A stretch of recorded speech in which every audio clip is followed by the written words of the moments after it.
je m'appelle Vincent Tavernier, je suis metteur en scène, responsable de la compagnie théâtrale Les Malins Plaisirs, qui est implantée dans le Pas-de-Calais, entre Montreuil-sur-Mer, Le Touquet, Berck-sur-Mer, Étaples, toute une série de communes qui sont dans lesquelles nous intervenons et où nous travaillons, où nous organisons 2 festivals, l'un qui s'appelle Les Malins Plaisirs en été, l'autre le Printemps Baroque au printemps.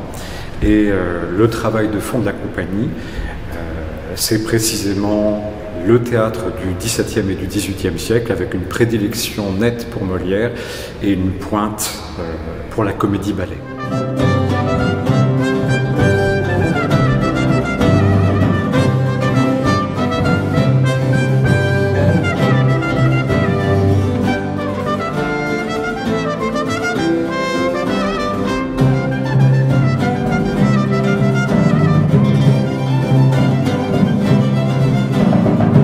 Les 3 comédies-ballets que nous avons choisis, c'est avec l'objectif de montrer 3 facettes de la comédie-ballet.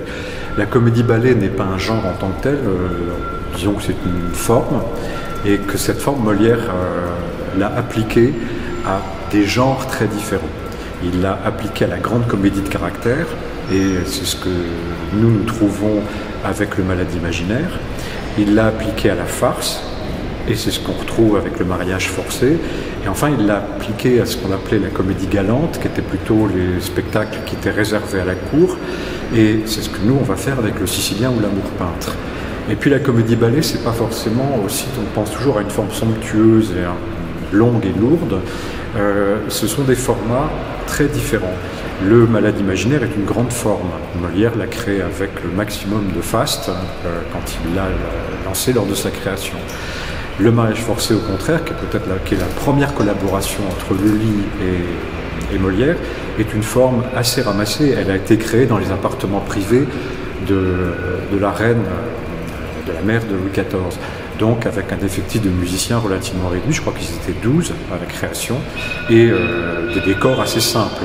Et puis le Sicilien, lui, dure à peine 1 heure parce qu'il faisait partie d'un ballet plus important qui lui durait des heures, dans lequel il ne constituait qu'une des entrées. Donc c'est une façon de pouvoir montrer au public des formes très différentes de cette comédie-ballet, et en cette année 2022, 400e anniversaire de la naissance de Molière, d'essayer de faire mieux comprendre un genre qui, de mon point de vue, est moins bien connu, rarement donné dans son intégralité, alors que c'est cette intégralité qui permet de montrer, de faire comprendre le sens voulu, le projet de Molière et de ses compositeurs.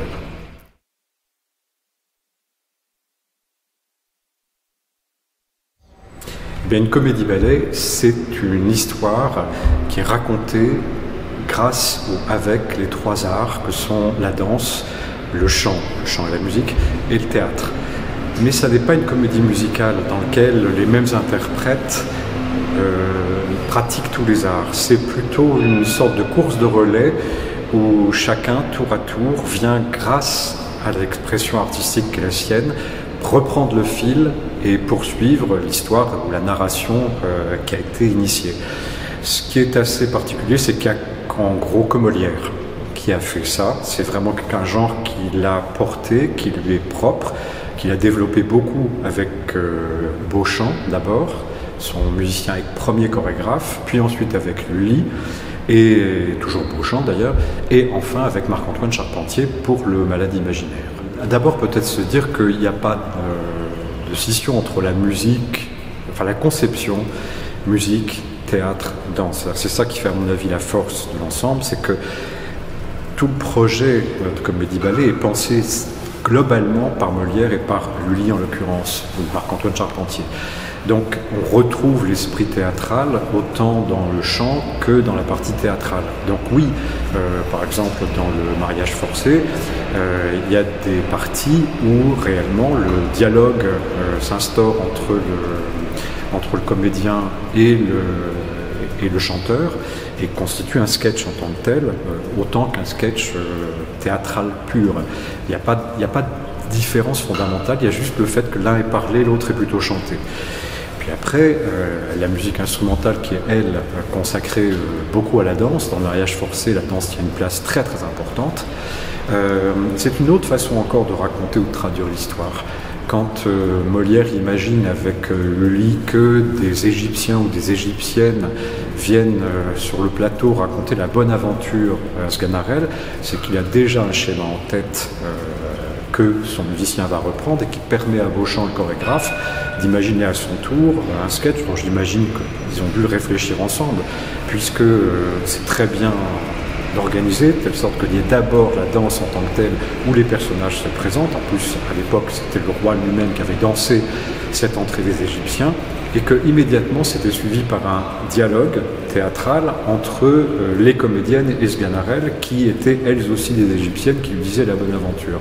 Et puis ensuite, ça rebondissait immédiatement sur quelque chose qui était parlé et chanté entre un magicien, Sganarelle, et des diables. Les diables intervenant eux-mêmes par signe pour expliquer à Sganarelle qu'il allait être cocu. Donc vous voyez, cette notion du théâtre et du jeu se passe et se combine entre le théâtre, la musique, la danse de façon très très construite, très concertée, et c'est ça qui en fait certainement la qualité et la singularité.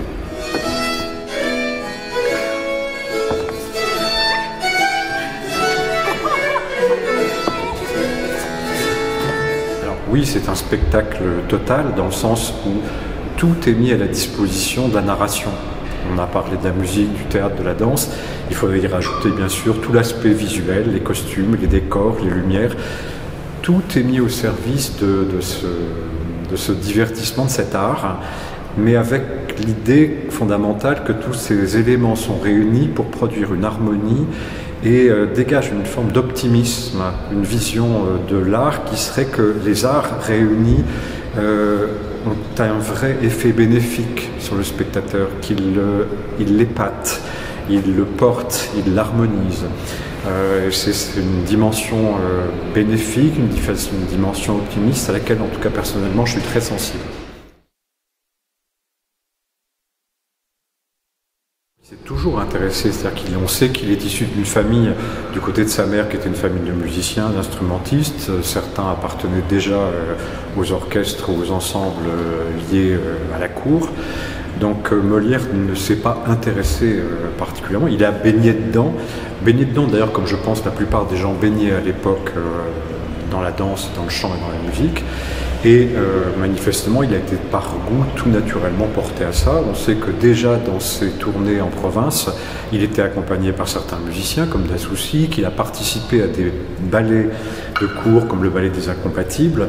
Et donc, quand il est revenu à Paris, cela devait faire partie déjà de son propre bagage.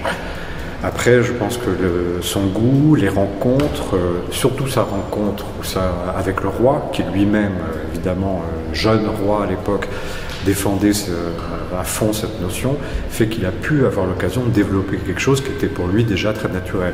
On sait que Molière a aimé la musique et le chant. On sait que, par exemple, dans ses comédies, dès qu'un rôle est chanté, même des comédies qui ne sont pas des comédies-ballets, c'est Molière qui se réserve une petite chanson.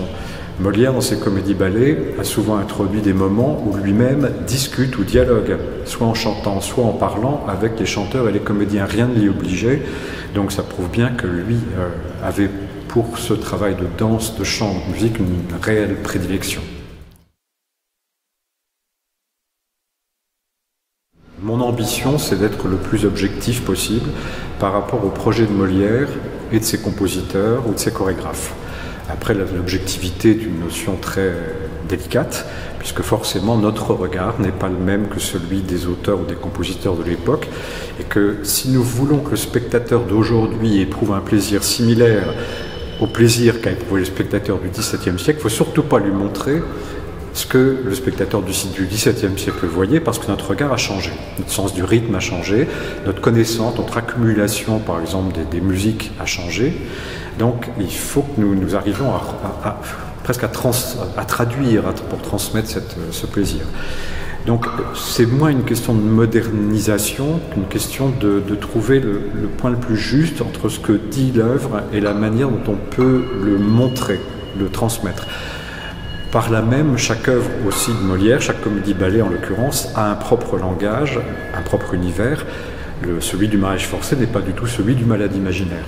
Donc ça nous amène, avec Claire Niquet, la décoratrice, avec Éric Plaza-Cochet, le costumier, dans les discussions très nombreuses que moi j'ai avec Marie-Geneviève, en particulier les chorégraphes, au préalable, à penser ces univers de manière très différente. Ce qui fait que, par exemple, c'est vrai, le malade imaginaire, dans la manière dont nous l'avons présenté, fait davantage appel à des lignes ou des images qui seraient celles du XVIIe siècle, quoique schématisées, stylisées, alors que pour le mariage forcé, nous avons fait le choix d'un univers de fantaisie complète, qui donc se raccorde à aucune réalité historique.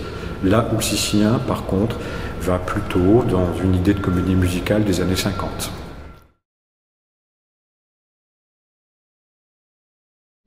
Eh bien, je ne me souviens absolument pas du moment où j'ai découvert Molière. Ça doit être ou la vieillesse ou je ne sais pas. Mais j'ai l'impression d'avoir toujours eu Molière avec moi. J'arrive pas à vous dire, j'ai vu un spectacle à un moment ou à un autre. Je ne sais pas quand j'ai lu mes premières comédies de Molière.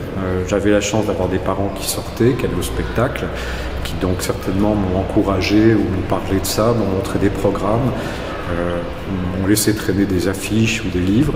Mais j'ai l'impression d'avoir toujours connu Molière et que ça m'est toujours séduit. Alors il est probable que c'est quand tu avais 9 ans, 10 ans, 12 ans, qu'on a commencé à en parler en classe, qu'on a lu, que ça m'a frappé. Mais pourquoi est-ce que nous avons des accointances avec des œuvres, des auteurs, des compositeurs, des tableaux, ces petits mystères de la personnalité de chacun et puis de la beauté de l'art qui devient évident d'une manière différente pour chacun d'entre nous. Eh bien moi j'ai eu ce bonheur ou cette chance de pouvoir recevoir Molière.